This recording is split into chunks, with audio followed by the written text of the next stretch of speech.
Bueno chicos, buenos días. El día de hoy entonces vamos a seguir con nuestra explicación de lo que es la evolución en animales. La clase pasada entonces habíamos quedado en nuestro último grupo que eran los anélidos, ¿cierto? Dentro de los que se clasifican los oliquetos, hirudíneos y los poliquetos. Entonces, el día de hoy vamos a seguir con otro grupo de animales denominados los moluscos, recordando que estamos en la especificación de animales invertebrados, ¿cierto? Entonces el siguiente grupo se denominan los moluscos. Ellos evolucionaron a comienzos del periodo cámbrico, ¿sí? Dentro de sus características, ¿qué es lo que mejor los relaciona? Tienen cuerpos suaves, musculares y húmedos, es decir, ellos son organismos de pieles húmedas. Tienen esqueletos hidrostáticos. Cuando hablamos de esqueletos hidrostáticos, hablamos de organismos que tienen esqueletos compuestos de mucha agua. Cubren su cuerpo, y esto es lo que más los caracteriza, con una concha de carbonato de calcio. Es decir, cuando tú ves un organismo que posee una concha, a esto lo podemos relacionar con un molusco. Dentro de los moluscos existen diferentes clases. La primer clase de moluscos se denominan gasterópodos. ¿Quiénes hacen parte de esos gasterópodos? Los caracoles y las llamadas babosas. Siguiente clase, bivalvos. ¿Sí? No sé si los habían escuchado. Dentro de los bivalvos, entonces hacen parte las almejas, que son las que conocemos que se encuentran en los ecosistemas marinos, y las denominadas ostras.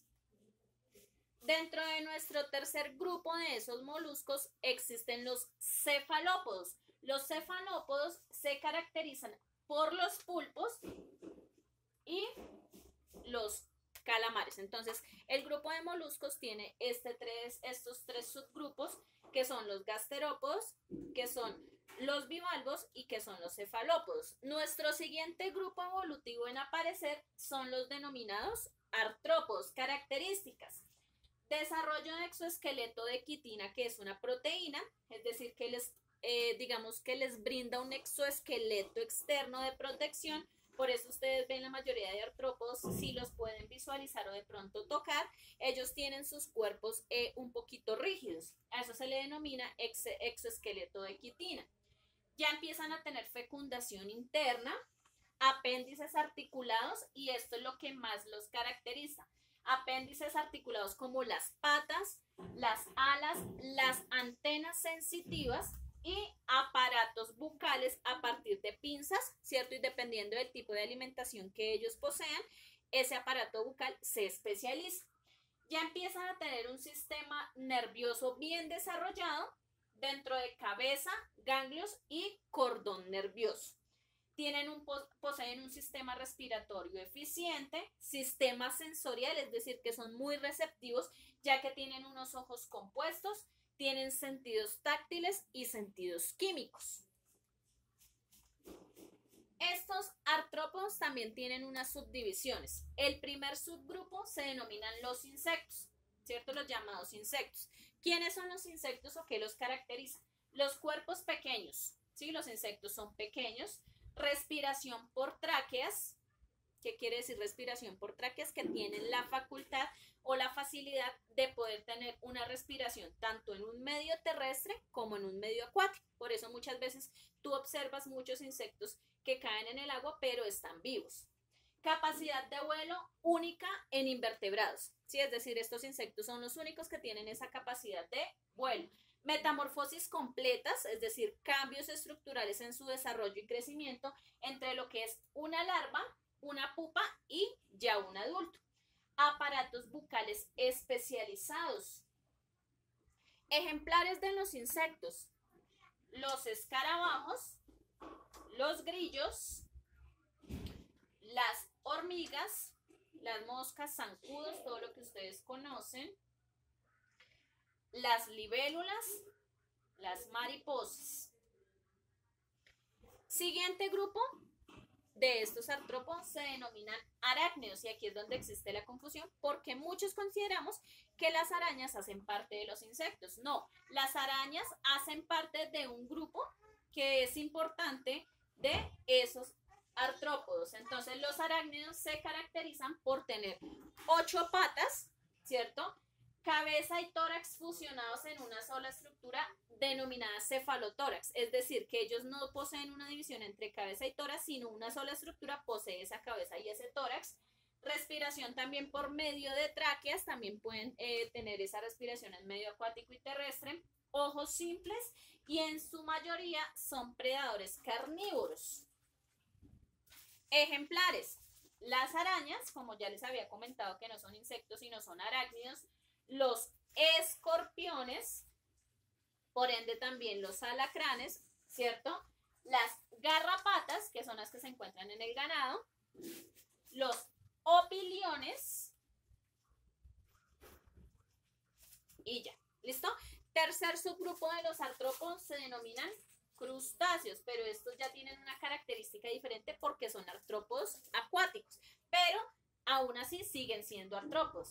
Poseen 2 pares de antenas, poseen ojos compuestos y ellos sí tienen su respiración por branquias porque son única y exclusivamente de ecosistemas acuáticos. Dentro de los ejemplares encontramos los cangrejos, los camarones, las langostas, los langostinos.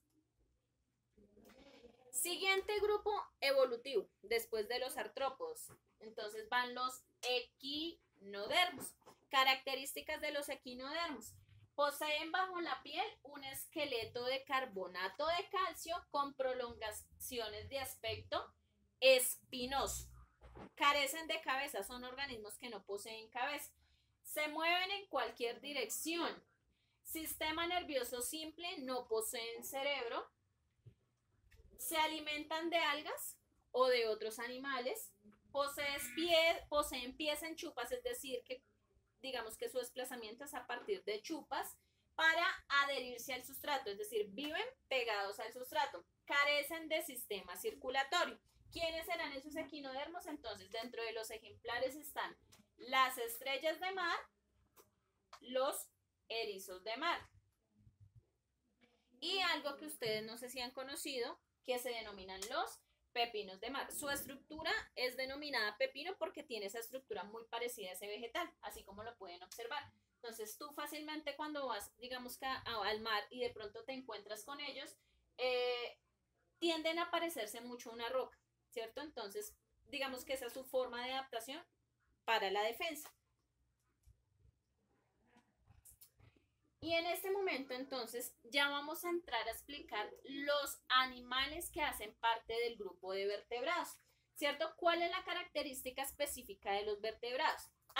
Aparición de esqueleto interno. Entonces ya se empieza a hablar de un esqueleto, ya sea cartilaginoso o ya sea óseo, pero podemos empezar a hablar de esqueletos internos. Se empiezan a poseer cordones nerviosos dorsales protegidos por estructuras denominadas notocordas, es decir, que empieza a aparecer todo lo que es la columna vertebral y toda la disposición de las vértebras. Y por ende, pues tenemos la médula espinal. Ya se desarrollan extremidades tanto superiores como inferiores para poder realizar procesos de supervivencia. Aumento de tamaños. Los vertebrados ya empiezan a aumentar los tamaños en los ejemplares, ¿cierto? Los invertebrados son mucho más pequeños y ya empiezan a existir más complejidades o mejores estructuras en el cerebro. Dentro de los primeros digamos que vertebrados, podemos empezar a hablar de unos primeros peces que aparecieron denominados agnatos o peces sin mandíbula. Peces agnatos son peces sin mandíbula. Entonces, características, pues no poseen mandíbula, son filtradores porque al no poseer, digamos que esta mandíbula, lo que ellos hacen es filtración de alimento, fitoplancton y zooplancton para adquisición de nutrientes, ¿cierto? Y dentro de esos primeros ejemplares, que son los más antiguos y que quizás ya no existen, están las lampreas, como lo pueden observar aquí en la imagen, y los denominados peces mixinos. Segundos peces vertebrados, es decir, que el primer grupo de vertebrados que apareció fueron los peces, con los agnatos. Segundo grupo, peces placodermos. ¿Quiénes son los peces placodermos? Entonces los peces placodermos ya empezaron a desarrollar mandíbulas para poder arrancar pedazos, agarrar y poder realizar su, digamos que, modificación alimenticia a partir de esa estructura que ya son las mandíbulas. Se denominan peces placodermos. Tercer grupo de peces, peces condrictios o también denominados peces cartilaginosos, ¿cierto? ¿Qué quiere decir? Pues que ellos ya empiezan a poseer esqueletos internos, pero a partir de cartílagos. ¿Cuáles son los ejemplares? Los tiburones, como lo vemos en la imagen, las rayas, las mantarrayas y las quimeras. Siguiente grupo de peces se denominan peces osteoictios o osteictios, ¿cierto? Como lo quieran llamar, o también popularmente conocidos como peces óseos. ¿Listo? ¿Por qué son peces óseos? Porque su esqueleto ya tiene una estructura calcificada que le puede dar mayor rigidez al organismo. Dentro de esos peces óseos antiguos, entonces, podemos clasificarlos en peces óseos antiguos, dentro de los que se caracterizan unos que tenían 4 aletas carnosas, ¿cierto? Sacos llenos de aire que funcionaban como pulmones, así podían salir temporalmente del agua y vivir en lugares donde ellos lo estimaran, por decirlo así. Es decir, que esos primeros peces óseos, ¿cierto? Poseían esas características importantes. 4 aletas carnosas, ¿cierto? Y tenían unos sacos de aire llenos que les permitían por momentos salir del agua, ¿cierto? Y estar un tiempo determinado para poder, digamos que adquirir los recursos. Dentro de los ejemplares, entonces, encontramos este tipo de pez carnoso. ¿Listo? Peces óseos, pero ya denominados peces óseos modernos. Entonces son los que encontramos ya hoy en día. Desarrollan una vejiga natatoria, tienen aletas radiadas, aletas para poder realizar todo el proceso de natación, piel recubierta por escamas que le brindan una protección y poseen branquias. Dentro de los ejemplares entonces están todos los que ustedes pueden encontrar. Entonces, dentro de esos ejemplares de peces óseos antiguos se encuentra el pez tetrápodo, se llama tetrápodo porque tenía esas 4 aletas carnosas. Dentro de los ejemplares de los peces óseos modernos, entonces ya encontramos todos los peces que ustedes pueden conocer, la trucha, la cachama, el pargo amarillo y todos los peces que ustedes conocen, el salmón, el bagre, entre otros. Entonces, muchachos, el día de hoy vamos a dejar nuestro tipo de evolución animal hasta lo que fueron nuestros peces, ¿sí? Es decir, iniciamos con el primer grupo de organismos vertebrados que fueron los peces. Muchísimas gracias. Si tenemos dudas, ya sabemos dónde encontrarlos.